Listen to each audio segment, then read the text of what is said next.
एक बार अपनी मुख रचना को पवित्र करते हुए सारे मिलकर मीठे और ऊंचे स्वर से बोलेंगे। बोलो जयकारा, बोल मेरे श्री गुरु महाराज की जय, बोलो सांचे दरबार की जय। श्री द्वितीय पातशाही जी के वचन हैं, मूल ध्यान गुरु रूप है, मूल पूजा गुरु पाँव, मूल नाम गुरु वचन है, मूल सत्य सतभाव। यदि परमात्मा की ज्योति को देखने की अभिलाषा है तो सतगुरु का ध्यान ही मूल मंत्र है।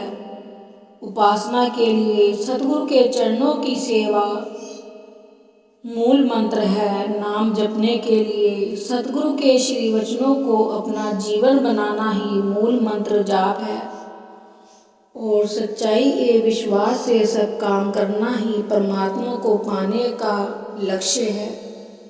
मनुष्य में यह विशेषता है कि जिस ओर भी वह अपना ध्यान केंद्रित कर लेता है उसी को वह स्वप्नावस्था तथा जागृत अवस्था में अपनी आँखों के सम्मुख घूमते दिखाई देता है।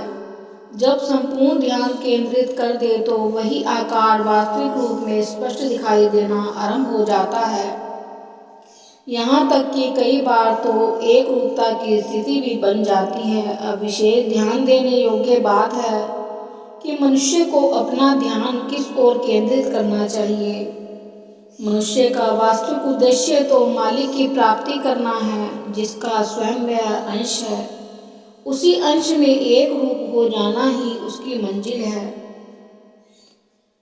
अभिप्राय यह हुआ कि अपनी मंजिल पर पहुंचने के लिए अपने ध्यान को सद्गुरुदेव जी के मूल मंत्र में नाम में लीन करना पड़ता है। यह स्थूल चक्षु अपने ध्यान की समस्त धारा को श्री सद्गुरुदेव महाराज जी के ध्यान में केंद्रित कर देंगे तो वही स्थूल रूप में श्री सद्गुरुदेव महाराज जी की छवि सूक्ष्म रूप परमात्मा अथवा आत्म ज्योति के दर्शन करा देगी। सतगुरु से बढ़कर और कोई नहीं है, वही परमात्मा का मिलाप कराते हैं। वे स्वयं हरि हैं और आपको भी हरि के दर्शन कराते हैं। यदि परमात्मा से मिलाप की अभिलाषा है तो सतगुरु की शरण ग्रहण करनी पड़ेगी और सतगुरु जी के बताए हुए नियम अनुसार शब्द की कमाई करनी पड़ेगी।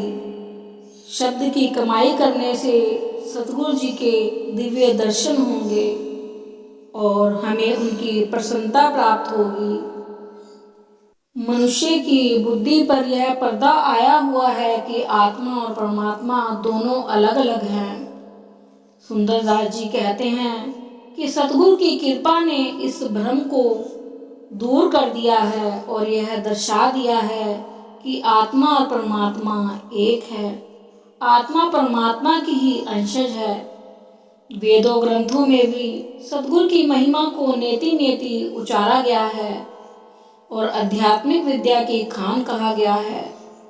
सतगुरु परम विद्या के स्वामी होते हैं। यदि इस ज्ञान की जरूरत है तो हमें आध्यात्मिक पाठशाला में जाकर अंतर के कपाट खोलने का ढंग सीखना पड़ेगा और सतगुरु के नाम की कमाई को अपने हृदय में बसाना पड़ेगा।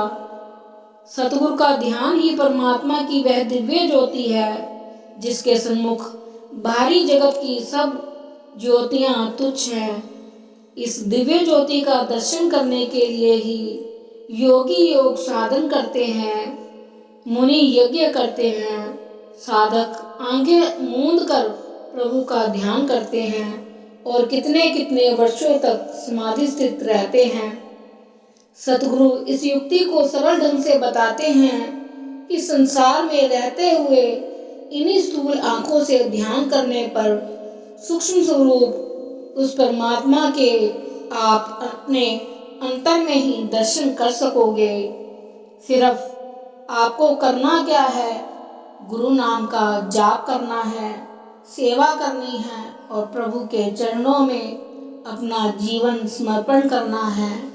बोलो जयकारा बोल मेरे श्री गुरु महाराज की जय। बोलो सांचे दरबार की जय।